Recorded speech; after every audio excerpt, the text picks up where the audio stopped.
Our objective for this presentation is to determine the relationship between the hypothesis and the conclusion of an if and then statements. Our topic for this presentation is an introduction to conditional statements. Conditional statements is also called an if and then statement.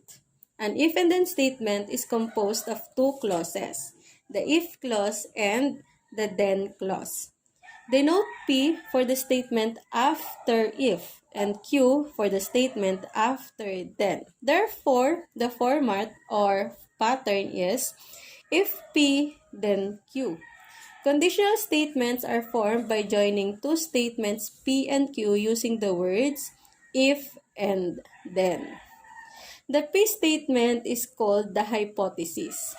So, ibig sabihin, sa if and then statement, yung P ang hypothesis at ang Q naman ay ang tinatawag na conclusion.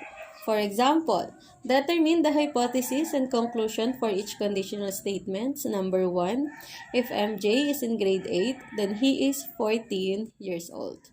This is the if clause and this is the then clause. So, tanggalin lang natin yung if. Ang hypothesis, MJ is in grade 8. Ang conclusion naman ay, he is 14 years old. Number 2, if it's cloudy, it will rain. Ang hypothesis ay, it's cloudy. Kasi ito yung clause after if. Ang conclusion naman ay, it will rain. Number 3, if an integer is divisible by 5, the last digit must be 0 or 5. The clause after if is an integer is divisible by 5, therefore it is the hypothesis. And the conclusion is the last digit must be 0 or 5. Number 4, if the triangle is equilateral, it is equiangular. The clause after if is the triangle is equilateral, therefore it is the hypothesis. And the conclusion is it is equiangular. Conditional statements has truth value. It could be true or false. A conditional statement to be true show that when the hypothesis is true, the conclusion is true. When to be false, you need to have a counterexample where hypothesis is true but the conclusion is false. Examples. Determine the truth value of each conditional statements. Number 1, if 3x equals 24, then x equals 8. This is true. Why? Substitute natin. 3 times 8 equals 24 and 3 times 8 is 24. Then, 24 is true that it is equal to 24. And then, wala na tayong ibang value kay x. Para kapag multiply kay 3 ay 24. 8 lang. Kaya ang statement na to ay true. Number 2. If x squared equals 64, then x equals 8. This statement is false. Bakit?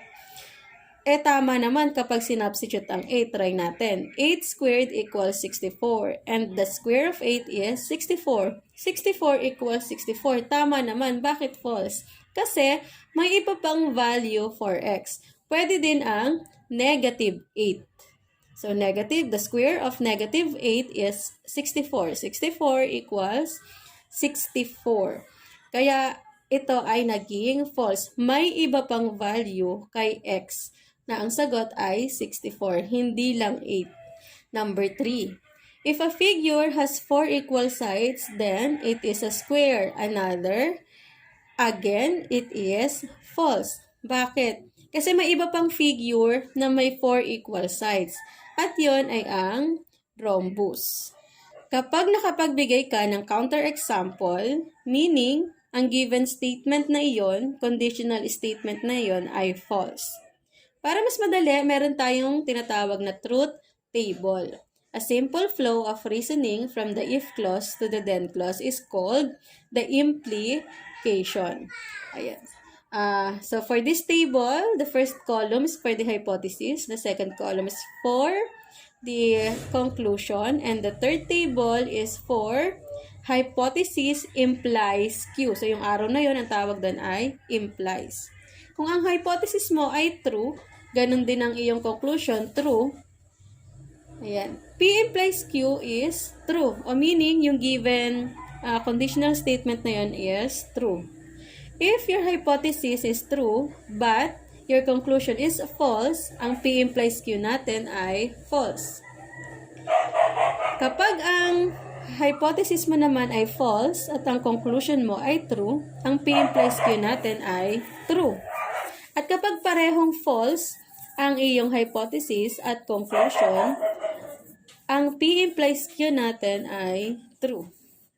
And that's all for an intro to conditional statements.